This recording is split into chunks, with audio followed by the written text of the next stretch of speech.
Okay, YouTube is working, Zoom is working. So let's get to work. First of all, I'm sure you all heard that the results of the election in New York City, that they now have a very problematic mayor. And, um, we are going to just wait and see what Hashem wants us to see from this, right? We're going to see what happens. In the beginning, nothing will happen, as it's always, because he has I think he himself is Muslim. He's certainly anti-Israel and anti-Semitic. And in the beginning, he's not going to do anything. And then he will. And let's see how many people leave. Oh, 1 second. I don't want to leave. I'm going to get my thing. We'll see how many people, what happens to New York City. How ironic is it? It's, to me, the most ironic thing, because New York was always a Jewish city, and it was always a melting pot, and now it's going to become a big mess. And but on one hand, I heard a very interesting take on this, and that was the following. Someone said, had somebody asked anyone a while ago, like, would you vote for Cuomo, who was the only other one running that had a chance, they would have said no. Cuomo's the one who messed up the whole New York during COVID. He made everybody take shots, and he was responsible for all the deaths in the nursing homes and the hospitals. Nobody would have wanted him, but he was better of two evils. That's what they were saying. And so someone else pointed out something else, and I really feel that this is correct. We always try to put faith in the government. We say we have to make hishtadlus, all the things that people always say. But the bottom line is that Jewish people have to know that they cannot have any faith in any governments. You can't have faith in the Israeli government. You can't have faith in the American government. You can't have faith in anything other than Hashem and Hashem's tzaddikim. So I think that this is a good thing. At least New York knows what it's up to, what it's up against. Otherwise, it would have perhaps hid behind, putting faith in a government that has no interest to helping anybody anyway. And here, what's going on there is Israel is very funny. Everyone keeps saying, let's hope that this is the beginning of the end of the deep state here in Israel, and let's hope this is the beginning of the end of the swamp and the corruption, and only time will tell. But we have to really pray and daven a lot that Hashem should just step in and bring the Geula, because how things are now, it's not good. It's not good for anybody. Okay, so here in Har Nof, we're going through our own challenges. They decided to cut out all the buses that are going into the bottom of Har Nof, which is where I live, except for one bus, and that comes infrequently, and they're trying to change pipes, supposedly, and they're going to make a bike lane. Why in the world do we need a bike lane in Har Nof? We don't. But somebody had nothing to do with a lot of money. I'm just judging unfavorably. And somebody has a nephew who wants to get some, I don't know. But meanwhile, for the next 4 months in Har Nof, at least 4 months in Har Nof, we're suffering from the whole transportation problem. No buses that come into the neighborhood. You have to take a few buses. It's a big problem. No buses out of the neighborhood. You have to take a few buses. Okay, but those problems are not as bad as Avram Avinu's problems. Our nisyonot and our trials are not as bad as Avram Avinu's trials. Avram Avinu in this week's Parsha has a whole bunch of the 10 nisyonot that he had, and the final one was Akedas Yitzchak. According to Rashi and according to the Rambam, the final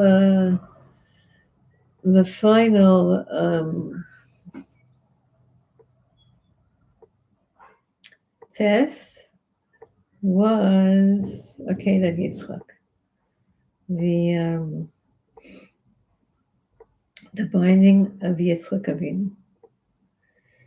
And we say it every single morning in davening.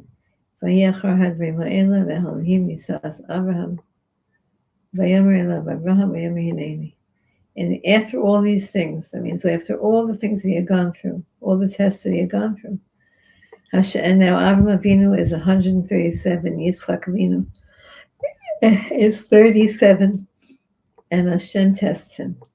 The Mefarshim comment that why is the word nisayon test only used with this final test? Why doesn't it say, and Hashem tested Abraham and said lech lecha me'aretzecha, which was one of his tests. So Chazal tell us that because all the other tests he actually did, he went through them, he completed them. And this wasn't a test that he had to complete, rather it was a complete test. He didn't complete the action. Of course, he didn't slaughter Yitzchak Avinu. He did bind him, and Akedah means to bind, to tie up. And he did tie him up, but he didn't sacrifice him. He didn't kill him. And that was the reason that the word the Halakim Abraham. I'm only yawning because every time I go in front of screens, it makes me yawn. I don't know why that is, but it does. Anyway, I want to tell you the Rav, the Yenuka, his chidush, or his teaching on Akedat Yitzchak. He asked the question, what was the real test? And we're going to all say there's so many levels to this test. Take your son that you loved, and remember it says Vayom ekachna et bincha, so take your son. So Avraham Avinu says, I have two sons, Yishmael and Yitzchak. Es yichidecha, you're unique, your only son. Avraham Avinu said, they're each an only son to their mother. Asher ahavta, that you love, I love them both. Finally Hashem said, et Yitzchak, and he couldn't get out of that one. And the same words they use, v'lech lecha, and go to yourself. Same words as the first nisayon of lech lecha, according to the Rambam. Same as the final nisayon. Go el eretz hamoriah, to Yerushalayim, to the Beis Hamikdash, the place that the Beis Hamikdash would finally be built. V'ha'alev sham le'olah, and bring him up as an offering. Al achat ha'arim, on one of the mountains, asher amari lecha, that I will tell you. And again, asher ar'eka is the same terminology as the first test. According to Rashi, the Lech Lecha wasn't the first test. According to Rashi, the first test was that he was running away from Nimrod, and the second test was that he went into the Kivshan Aish. But according to the Rambam, all of the tests have to be mentioned in the Chumash, and the first two that Rashi says were not mentioned in the Chumash, they're mentioned in Torah Shabbat Peh. So the Rambam starts the first test with the Lech Lecha. Okay, so but the same words are used here to give strength to the Rambam. The same words are used here as in the 10th test as the first test. So you can see that there's a correlation. Actually, I'll tell you something very interesting. Please let me just finish. So the Rambam is, what was the test here of Abraham? It wasn't just to take his son Yitzchak Avinu that he prayed for 100 years and to bring him up as an offering. That wasn't the test only. The test was that Avraham Avinu had been teaching for 100 years or 80 years or however. He'd been teaching against sacrificing people. He kept saying, you can't sacrifice a human being. You can't kill people. And here he's going to do that. So he felt bad. The test was, according to Yenuka, according to my understanding of what the Yenuka said, The test was that now he knows that all of his students that he taught over the last 80 years, all of those students that had been God conscious and that had been, thinking about Hashem and worshiping Hashem on whatever level they did, they're going to all now just go back to idolatry. And for Avraham Avinu, that was the hardest test, that his teachings, that the teachings that he knew were true, that all of a sudden they would be self-contradicted. And he wouldn't be able to speak to everyone and say, I got a direct command from God to do this, and you're not supposed to do this after me. He wouldn't be able to explain. If the word would get out, and all the teachings, his whole entire life's work, would go up in flames, because people would say, How could you do that? So that was what the Yanuka says is the harder test. If Hashem says to do something, you do it. But his test was that he felt that it would be the biggest chilul Hashem. It would take people away from Hashem. After all, he was going to be doing God's will. So he knew that he was okay, so to speak, in God's book. But all the other people that he had been teaching, hundreds and thousands of people, really the whole educated world in that time, would now defy God's will. And that was the hard thing for him. That was the pain, the test of Avraham Avinu. Just to say something very interesting, Rav Adin Steinsaltz brings a lone opinion that of Rabbeinu Yonah, who says that the final test wasn't the Akedah. Rabbeinu Yonah, according to Rav Adin Steinsaltz, he disagrees with the Rambam and with Rashi, and he says the final test was after the Akedah, and then they go back, and Sari Imenu, next week's Parsha, Sari Imenu dies, and he has to then deal with that. He has to deal with buying a place for her and burying her and all the little details of that life. And Rabbeinu Yonah says, and this is really something that very spiritual people could probably relate to very well. He says, Avraham Avinu reached the highest levels by Akedat Yitzchak. Both Avraham Avinu and Yitzchak Avinu reached their highest spiritual level by Akedat Yitzchak. And now he has to plunge into the world of dealing with Ephron Hachiti, bargaining and paying and picking out and dealing with the funeral and all the details of human life that we have to do every single minute. And that was a test for Avraham Avinu also. The test wasn't as grandiose as Kedas Yitzchak. It was a test that pained him in the deepest part of his neshama. First of all, Sari Imenu died. And now he has to deal with life. He has to deal with life. In the end, you see Avraham Avinu remarried. He got married again. Some say he got married to Hagar again.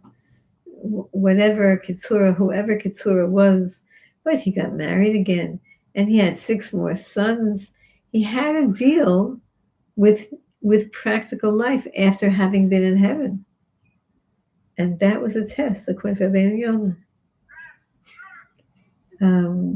The little details. And again, it's not as big as Lech Lecha. And it's not a big test. It's a test of daily, like all the little tasks. That's what Rav Steinsaltz brings down in his teachings. And he talks about something called Chinese water torture, where the Chinese water torture is they just drop drip on the person's head. They drip a little drip of water. And he said that it's known that Chinese water torture, even though it's just a drop of water, but because it's consistent and drip, it makes people more crazy than if they would throw them off of, if they would throw them off of a cliff or whatever. It breaks people. Chinese water torture breaks people more than a bigger. So he tries to bring, this is what Rav Adin Steinsaltz brings down. He says he tries to bring the idea that the little detail that Avraham Avinu also suffered from little details, from having to deal with life and the little details. Now, I don't know exactly. I mean, I'm not anyone to argue with Rav Adin Steinsaltz nor with Rabbeinu Gershon, but it's a good lesson to us because here we are in the month of Cheshvan, and we're not busy with the holidays. Remember how we were a month ago? A month ago. Today is exactly a month ago was Erev Sukkot, and how busy we were. And it was after Yom Kippur. We were on a high from Yom Kippur, and then we were busy doing the mitzvah. We were not busy with lowly things. We were busy with the mitzvah of sukkahs and making sukkah and all those things. And we had sukkahs. Remember how that was? Now we're in the month of Cheshvan. We're not busy for another. We have another month and a week until Hanukkah. So we're not busy with anything now. So we're busy with daily life. And I'm complaining about the bus routes in Har Nov, and people are complaining about the construction in town. I was in town yesterday. I couldn't believe what it's so the whole Yerushalayim is pakuk. It's just so funny. Okay, we're getting ready for Mashiach. It's true, and we're getting ready for all the incoming people who are going to come in, and we need to have the trains running. We do, because we're not going to. We need to have the trains, and we need the elevator now for the hotel. They're making the elevator for the hotel. I was there the other day, and they're making a tram to come to the old city from, I think, the Talpiot area. There's a tram. I forgot where it's going. An overhead tram they're talking about. And all of these little details of life. And that's also a test. That's what Rabbeinu Gershon says. That's what Adin Steinzel says. Okay, let's go back to now the Nisayon of the simple shot of the test here that Avram Avinu and Yitzchak Avinu had to go through. So, kachna et binchas yechidcha.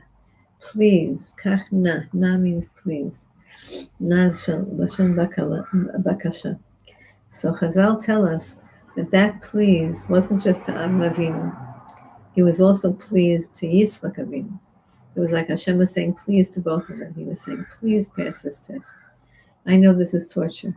I know this is above and beyond.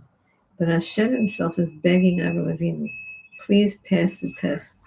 And if you do, and when you do, then you have merit for all of your descendants through Yitzchak, all the descendants through Yitzchak Avinu, and then eventually through Yaakov Avinu, have merit for the entirety of the life of planet Earth. And the enormity of that. Now, Avram Avinu didn't know this. Only afterwards we understand why Hashem said please. But Avram Avinu didn't know. He didn't know Hashem is saying to us, to Avram Avinu, I want you to pass this test so that you can ensure the survival of the Jewish people for eternity. He didn't know that. But could you imagine if he did know that, and Yitzchak Avinu knew that, it would not have been a test. I mean, it would have been a test, but it would have been much, much easier. So too we have to think about when we have a test.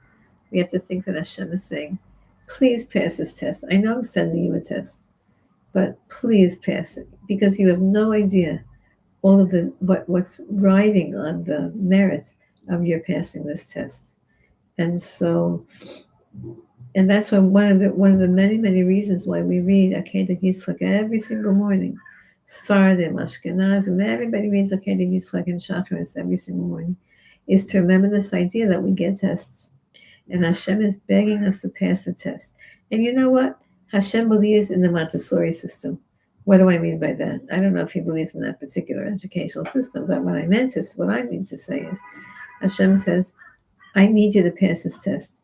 And if you don't pass it, I'll give it to you again.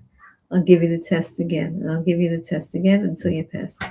So it's incumbent upon us to try to look into our lives and to see what are the recurring tests. What topic of tests recurs in my life? Is it a test of money? Is it a test of we don't like tests. Nobody likes nisyonot. No one likes tests, even though we know that we grow from them, and we know that everything in the end is safe, and we're all fine. And if you think about the end picture, where we're all in Hashem's arms, and we all have Olam Haba eternally, all that's true. But when we're in it, we forget that. And so the nisyonot that we have, even though we say every day, V'lo lidei nisayon, v'lo lidei bizayon. Don't bring me to tests, and don't bring me to humiliation. Don't bring me to sickness or to weakness or to difficulties. But we know that that's how we grow. That's just how it goes. I told you the story I tell the story whenever I can. I've been telling the story, Baruch Hashem, for years and years and years. It's a 35-year-old story. And I like to tell stories from my life because I love to tell tzaddikim stories, but I always forget which tzaddik says which. And they should all forgive me because they all come from the same place. So what happened to me was, as you all know, I like to eat healthy, and I like to teach people about eating healthy and living healthy because it's a mitzvah from the Torah. Rabbi Nachman talks about it. Anyway, but I was never, because I'm a teacher, I'm sitting all day, so I never did act like I wasn't big into gyms and into exercise. So one year in America, I decided I'm going to join a gym. I'm sure I told you this story many times, but I'll tell it to you again. And I decided to join a gym, and I decided I'm going to join the gym for a month. Maybe I do it 6 months, because you know how it is. If you pay for something, then you're going to do it. So I went to the gym the first day, and I'm in my skirt. I didn't wear pants in the gym. I wore my long, flowy, it was a good skirt that you could do exercise in. And you could wear pants underneath it, and I've worn pants underneath the skirt. That particular time that I came, I looked like a real, I did not look like a workoutaholic at all. So anyway, I signed up for the gym, and I'm ready to come, and I bring my sneakers. I knew to bring sneakers, and I was wearing a tichel and a skirt that was comfortable. And the lady said, okay. She looked me up and down. She said, okay, we're going to assign to you 1 free week. You get a free week of a personal trainer. I didn't know then, of course. Now I know was a personal trainer. Then I did not know was a personal trainer. I said, okay. And they bring me this 18-year-old girl. She could have been one of my students. And she's in her cute little gym outfit, her shorts and her T-shirt and her cute socks with her fancy sneakers and her ponytail. And she's my gym instructor. Okay. This is 35 years ago, this story. So I was definitely, how old was I then? I was over 18, put it that way. So she comes and she says to me, okay, what would you like to learn? I said, I want to do everything. She said, well, you want to take a class? You want to do these machines? The whole front room of the gym was a big gym on Central Avenue, was full of these machines. I said, okay, teach me these machines. So she takes me over to each machine and she sits me down. The first machine, she took me to one of these machines. You have to do it like that. And she said, this is going to be good for this part of you. See, I could use it now. It's mushy. And it's going to be good for your strength and all of that. So I said, okay. And then she says, okay, you do 3 repetitions of 8. That means you do 24. I started pushing. She said, wait. No, it's not set yet. She put on 15 pounds of those little discs, 5 pounds each, 15 pounds of resistance on each side. She said, okay, now. So I said, I can't do anything. You broke the machine for me. I can't operate. She said, no, you have to push resistance. I said, I can't. It's breaking me. So she took off 5 pounds, and there's 10 pounds on. And I tried to push, I couldn't. She took off the other 5 pounds, and it was 5 pounds on. And for 5 pounds, I'm like, like I was tortured. And she taught me, she said, without burning the muscle, it's not going to help the muscle. And without the resistance, you're not going to get healthier and you're not going to get stronger. You have to have resistance. And I took that. I said, okay, now I can quit the gym because I learned the lessons that Hashem wanted me to learn. You need resistance. So anyway, nisayon. So the nisayon here, Avram Avinu's nisayon. So we all have nisayonot, right? And some people have nisayonot in money their whole life. Health, relationships, whatever it is. You look at your life and you have to figure out what has been my recurring topic. It doesn't have to be the same thing, but the recurring topic that keeps repeating, because Hashem is giving me that nisayon until I pass it.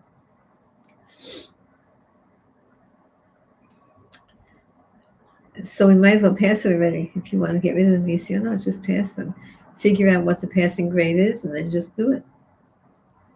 We don't know what the passing grade is. And sometimes we do pass. Most of the time we do pass. And then Hashem gives a deeper level of the same nisayon. Rav Steinzal says that the nisayon, that the thread that runs through Avram Avinu's nisayonot is that he had to give up his own understanding and his own, like as if he's sacrificing his soul. Let's say we have nisyonot with let's say financial nisyonot. So maybe there's an you know you have to give more charity, stuff like that. We have our nisyonot are not as fundamental to our essence of our soul. But Rav Steinzel says that Avraham Avinu's nisyonot is negating the essence of his understanding of what life is all about. Remember, he had to send away Hagar and Yishmael, right? Now he was the Ish Chesed. Avraham Avinu was the Ish Chesed. How does an Ish Chesed who's running to feed angels, running to feed strangers? How does he send away his own wife and son? So it was tests that went against the essence of who Avraham Avinu was, or what he thought he was, and just made himself ne'eman to Hashem. Ne'eman to Hashem. Whatever you say, I do. Even though what you say and what I'm going to do is going to extinguish the essence of my soul and my understanding of life. When he had to tell Sarah Imenu, tell them you're my sister they'll save my life. How does he do that? How does he take Sarah Imenu and put her into danger? Okay, so the Mepharshim say he knew that she had more merit than he, and that Hashem would save her, which Hashem did, because she did have more merit. But still, he had to do that twice, with Avimelech and with Paro. So all the nisyonot of Avraham Avinu was literally to obliterate his ego, to negate. Negate is not even a good word. To obliterate that which he had lived with until then. That's called an nisayon. Okay, Hashem doesn't test us in those ways because we wouldn't stand up to that in a second. We would just like, okay, I was like, okay, you tell me to do this, I'll do this, even though I thought it was wrong. It's like those ladies who go run around saying that if you wear sheitel, you're preventing Mashiach from coming. So it's as if those ladies were now told by Hashem, okay, now put on a sheitel, right? So, and they would, of course, there's no wearing sheitel. Forgive me, wearing sheitel does not prevent Mashiach from coming, even the long crazy ones. It does other things, but if one of those ladies had to go put on a sheitel now, how would she be able to face the world? How would she be able to face herself when she spent her whole life? That's called a nisayon. Okay. Now you know that in the nisayon were hints that he wouldn't have to do anything to Yitzchak Avinu. First of all, he says to Yishmael and to Eliezer, "Vani b'anar ne'elchad kol v'nishtachaveh v'nashuv alechem." Me and Yitzchak are going to go, we're going to bow down to Hashem, and we'll come back to you. Now, when those words came out of Avraham Avinu's mouth, because they were prophetic, he picked up an eyebrow and he said, "Oh, I said those words. That's interesting." And then later on, when Yitzchak Avinu understands that he's going to be the one sacrificed, he says to his father, Avraham Avinu, "But why do you need Aish and Eitzim? Why do you need to burn my body?" And Hashem didn't say that. And then Avraham Avinu understood, oh, there's going to be a replacement for you.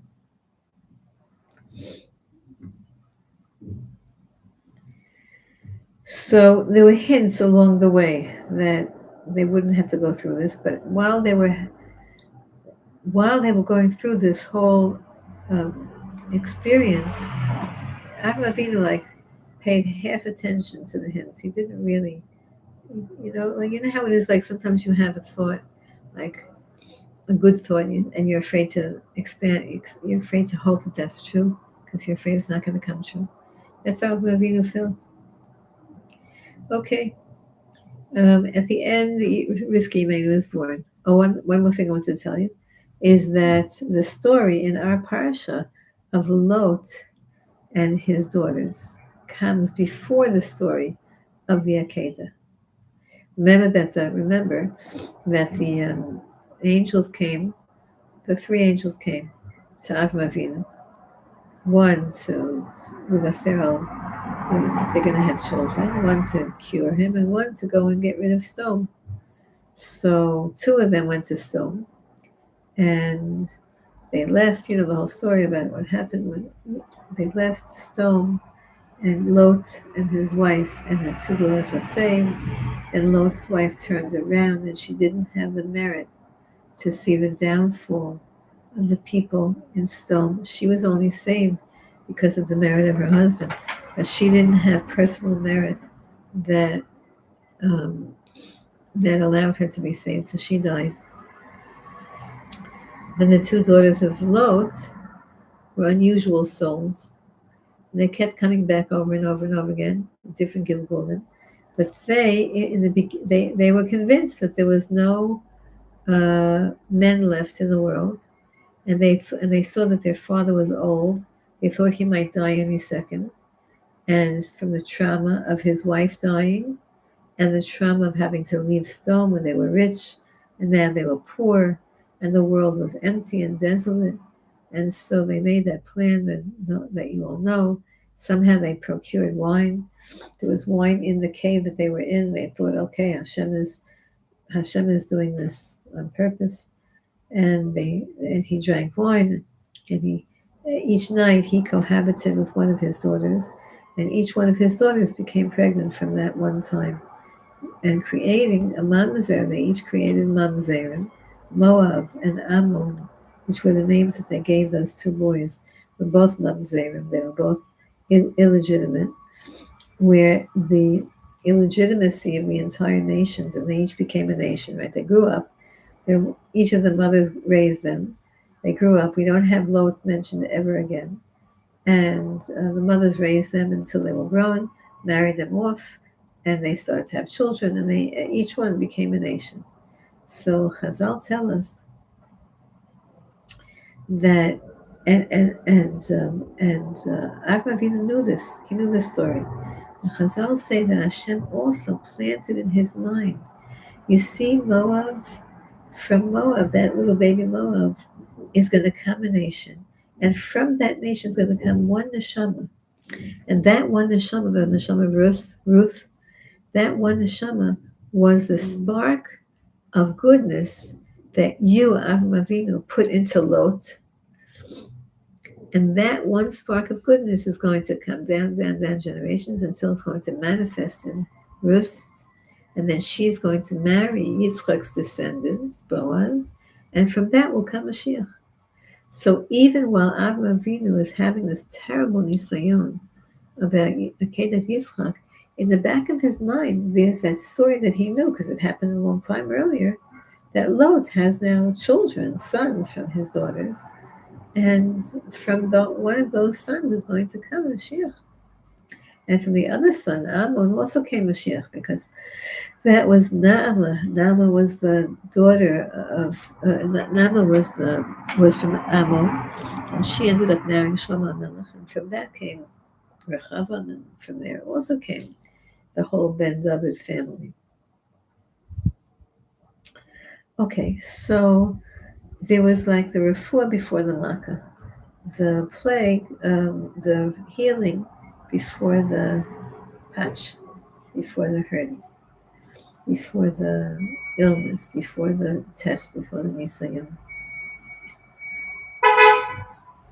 The Kedushas Levi tells us something also very interesting. Remember what last week we were learning Kedushas Levi? And I wanted to tell you something from the Kedushas Levi also today.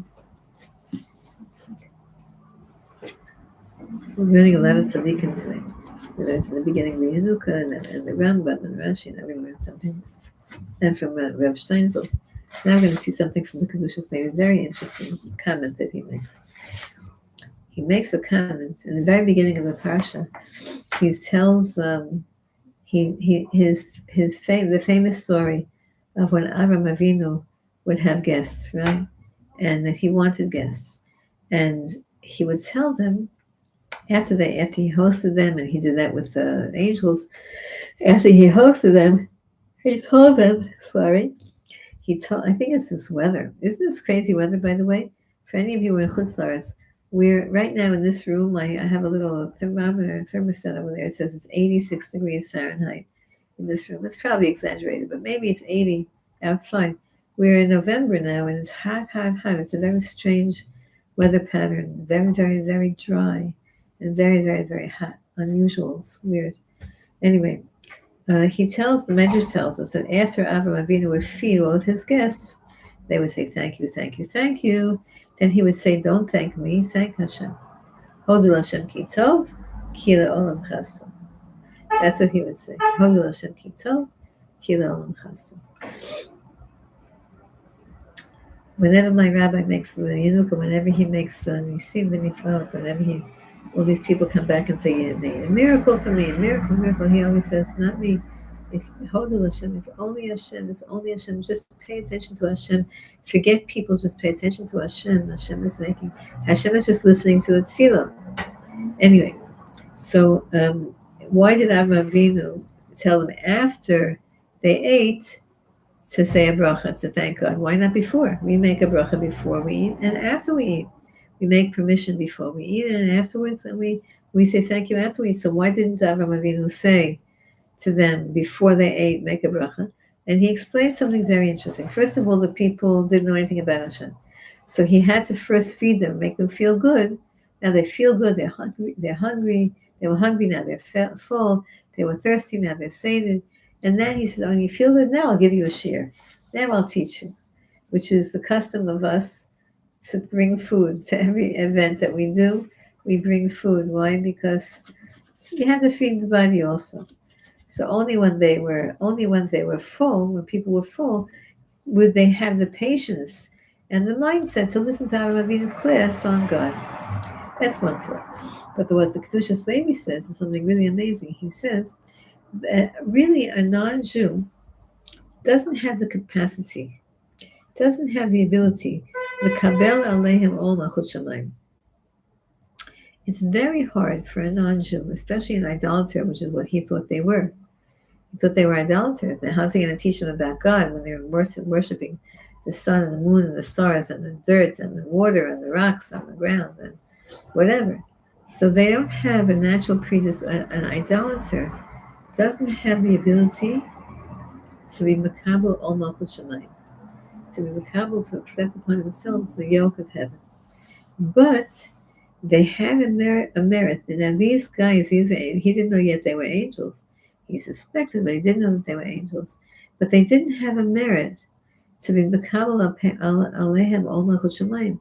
So what did they do? When they gave him the mitzvah of hachnasat orchim, these angels and these guests that he had, everybody who agreed to sit down at Avraham Avinu's tent and to eat something, they actually were mizakeh. They actually gave merit. They merited. They gave Avraham Avinu merit. They gave him a mitzvah, and when they gave him a mitzvah, they became meritorious, and their soul opened up a sha'ar, a gate, through which that gate they could be mekabel. They could take upon themselves ol malchut shamayim. So the fact that they allowed Avraham Avinu to go higher gave them also a merit. And that's what it means when all Kol Yisrael are raving zelazena. They were not Jewish, but when we all help each other to do mitzvot, we help each other to do mitzvot.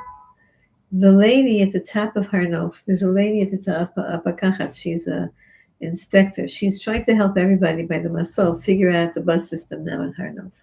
The bus system here in Har Nof is going to have to be adjusted because they didn't do it in a clever way. And so she's full of tattoos, this lady. I know because I spoke to her. And she's given over the job of coming into a Haredi neighborhood and helping all these Haredi people who are very, very annoyed. Now, she is the helper. She's not the one who made the decisions. She's not the Tachpura people. She's not the transportation people. And she's not the Minheled. She's not the governing board of Har Nof that made this decision. She has nothing to do with anything. She's only trying to help everyone figure out the bus system. So she's really a helper. But people are aggravated and annoyed, and she's dealing with people's aggravation and annoyance. And also they made a choveret, they made like a map of Har Nof, Did you see the map yet, Gitzi? They made a map of the Harnof bus system. That really is very hard to read because they don't have arrows and they don't have street sides of streets. Like in my neighborhood, mine down here, the buses are only operating on one side of the street. They don't tell you that the other side of the street is now closed to buses. Whatever it is, she's a lady who wasn't dressed in a Harnof manner, and she's full of tattoos. And Hashem gave her the job of being the woman who's trying to help everybody out. And you know what? She has a very big merit. And I spoke to her for a long time because the buses weren't coming. And she said, I thanked her and I thanked her. And she said, about herself, she said about me that I'm a nice person. Then she said about herself, and she's also a nice person. And she said, they gave her this job because she's a nice person and she doesn't get aggravated and she doesn't lose her temper and she understands that people are inconvenienced and all of that. And so Avraham Avinu gave people an opportunity to do mitzvah. And they weren't the people that he was, he didn't have anybody in his league in those days. But he gave them an opportunity, and by them allowing him to do a mitzvah, they got raised up. So by me allowing her, I did, by me talking to this Bakachat, this Hasbara lady, the lady who was explaining, I talked to her and she helped me. And I helped her by listening to her helping me. And we all help each other. You know the very famous story of the Rebbe Reb Zusha. So once he and his brother, the Rebbe Reb Elimelech, they should be a good debater for all of us. And so they once went on a self-imposed exile. They took off their rabbi clothes, they put on beggars' clothes, and they went from town to town begging and sleeping in shul, and they had a whole kavana. They wanted to take away the pain of the Shekhinah, which is also in exile, and they wanted to lower they lessened the exile, and they had and also they wanted to be makar of all the Jews that they were meeting. And anyway, and many stories about what they did on this self-imposed exile. One story is that they came to a house and they were for Shabbos by the Shabbos. They were Shabbos guests because they were in, how it used to be is the man would go to shul, and anybody left in shul who didn't have a place to go, people would stay in shul. They didn't have a place. There was like a line, the pauper's line, and you needed an invitation. You went on that line, and they would invite you. The rabbi would say, "Okay, you take him, you take him, you take him." So Mizusha went on the pauper's line, and he got invited to someone's house for the meal, Friday night meal. And he's sitting there, and he's looking very bedraggled. And in general, Rabbi Zusha, they say about him, I never saw a picture of him, but they say that he was very, very thin and gaunt. And so in the middle of the meal, he goes like this. He starts kissing himself and saying, "Oh, Zusha, you're a chetz of a mitzvah. You're a chetz of a mitzvah," like that. So they looked at him like he was crazy. And he did it on purpose, of course, because he wanted to know. They said, "Why do you?" So one of the kids at the table said, "Why are you doing that?" So he said, "Because I'm like a Sefer Torah right now. I'm like a piece of a mitzvah. Because you are hosting me. Because of me, that you're hosting me, because of me, you're getting a portion in the world to come. So I'm happy that because of me, I'm kissing, it's like kissing a mezuzah. It's like kissing any item of holiness." Now, why did he say that? Because they were very begrudging. They were not such warm hosts. And he wanted to make them understand that he's doing them a favor by being their guest more than they're doing him a favor of hosting him. And that's true. It's very, very true. So here, when Avraham Avinu allowed, when he fed the guests, when he fed them, they elevated. They were elevated. Now they could be makabel. Oh, that's what it says here. Okay, sweeties. I also want to just go through one more thing about the conversation that Avraham Avinu had with Hashem. And are you allowed to argue with God? Hashem says to Avraham Avinu, Hashem says, "I'm not going to hide what I'm doing. I'm going to destroy Sodom. I can't hide it from Avraham Avinu." And he says, "I'm going to destroy Sodom." So Avraham Avinu said, "What if there's good people in Sodom and you destroy Sodom? You're going to destroy good people with Sodom? With the bad people?" Chalilalecha. You know what that means, Chalilalecha? It means like to say to God, God forbid that you should do that. He said it's going to be a terrible desecration of Hashem's name, a terrible desecration of your name. If innocent people die, um, if innocent people die, it's going to be terrible. Like, how am I going to be a Makarav? How am I going to teach people?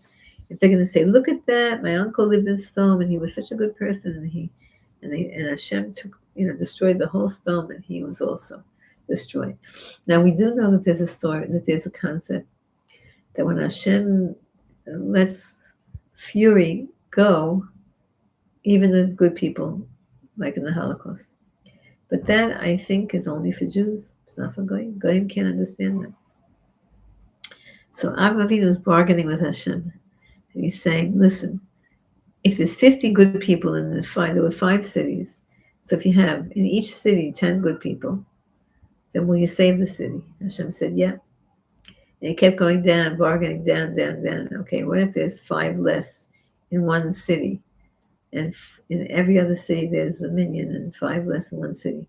What about that city? And Hashem goes, okay, I'll save them.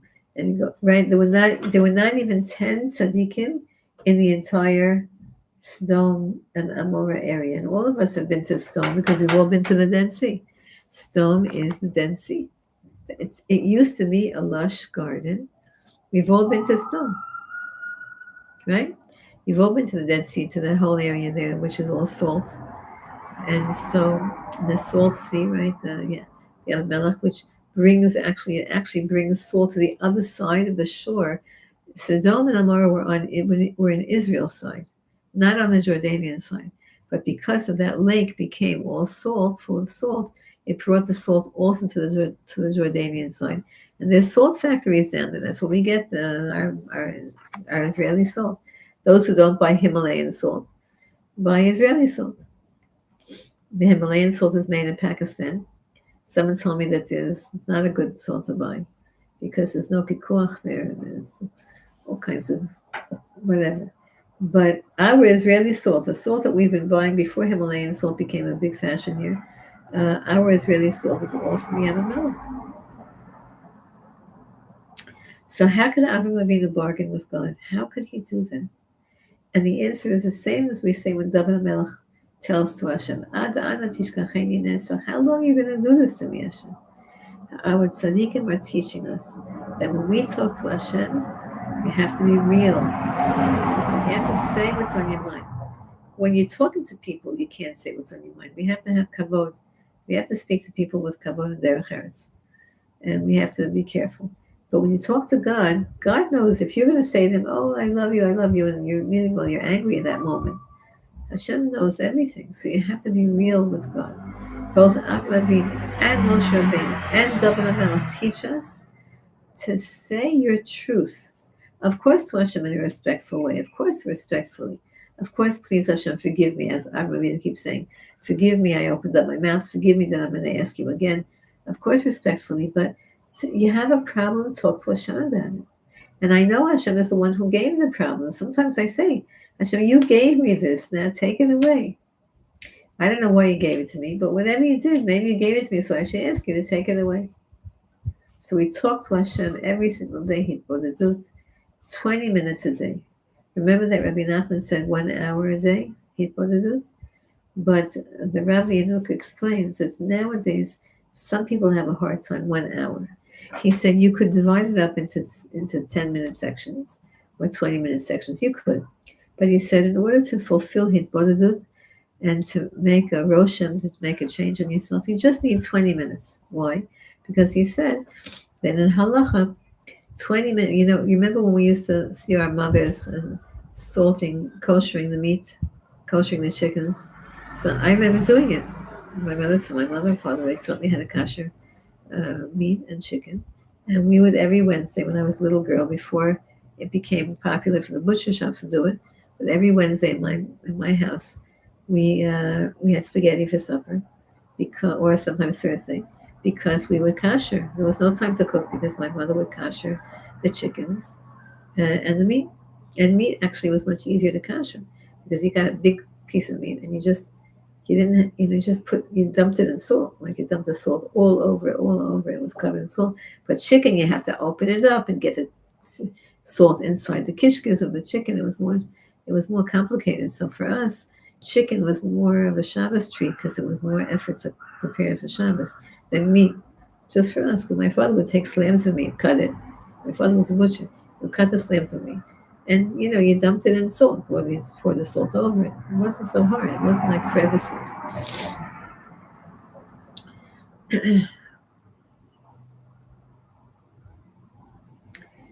Bezrat Hashem should bring the Geula already and save us, build his Beis Hamikdash, build all the shuls, make everyone serve him. I think that Hashem is, I've been saying this for years already, that I think Hashem is trying to get everyone to be so hopeless about the forms of government that are available to us now, that we will welcome Mashiach's government. Because as the Yenuka says, Mashiach is not going to be another person who's going to tell us what to do. He keeps saying that. He says, you think Mashiach is going to be somebody else, a new guy in the street who's going to tell you what to do? No. It's going to be an inner awakening. Of course, it's going to be a leader, but it's going to be an inner awakening of each person to finally see through the illusions of this world, all the dreaming. Hayinu kecholmim. We were like dreamers. Remember that years and years ago we had the movie The Matrix. I told you about that movie. We used to teach it at Neve. There was a Rabbi Greenberg. I forgot his name. He gave a shiur. It was a 6-hour shiur. He took the movie The Matrix and he divided it into three classes of 2 hours each. He would show a portion of the movie and teach it, explain it. It was all about, like what level of consciousness are you living on? Like, are you alive or are you in a spiritual coma? So Mashiach comes, we're going to wake up from our spiritual comas. And we'll see the emes. We'll see first how beautiful this world is. We'll taste the fruits. We'll see the angels. It will be a whole different experience for us. Okay, thank you, Gitzi, for doing the shiur. Thank you, Chana, Rebbetzin Chana, and Rebbetzin Rachel, and Rebbetzin Marcel, and Rebbetzin Yehudis, and who else is on? And I can't see who's on YouTube. All the people on YouTube, I can't see them. But you should be well and be blessed. Hi, Sharon, good from Australia, and whoever else is on.